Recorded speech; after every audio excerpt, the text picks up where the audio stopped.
Somalidu kadee daratay ka baxday kuftay kacday jabtay oo kabatay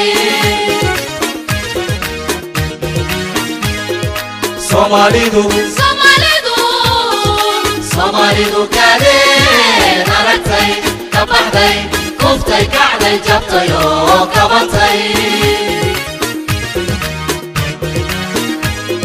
أبيل باكرجيء إنك ساريلا واكن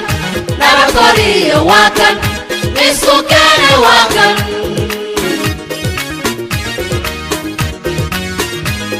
أبيل باكرجيء إنك ساريلا واكن نبضري واكن مسكان واكن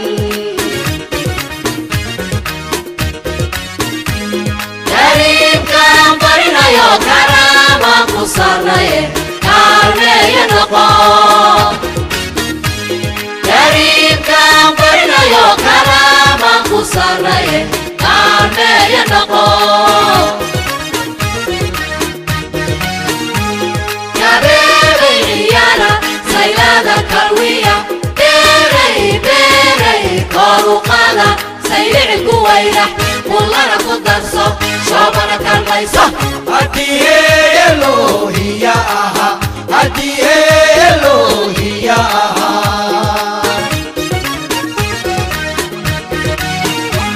ورسخك ويلي بطر هكردمو عيري قابو هكاهلو ويويلك الصاحب دانك لكو بولا وريبتيكو كالله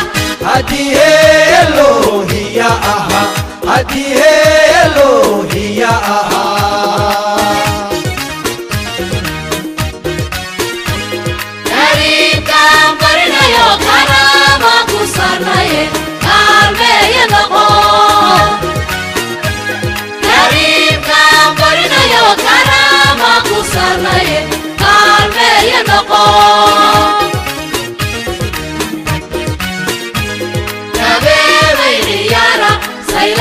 بسم الله الرحمن الرحيم السلام عليكم ورحمة الله وبركاته waxaan maanta aan runtii aad iyo aad aan ugu faraxsanahay inaan halkan socdaal ku joogo magaalada Garowe ee caasimadda dowlad goboleedka Puntland iyo mudan madaxweyne adiga iyo dowladdaadaba sida sharafta leh oo wanaagsan ee aad noogu soo dhaweyseen aniga iyo wafdigeyga xaqiiqatan laba jeer hore yaan baajinay duruufo shaqo awgeed maanta aad iyo aad yaan ugu faraxsanahay inaan arko intaas oo qof oo reer Puntland reer Garowe ah inay sidaas wanaagsan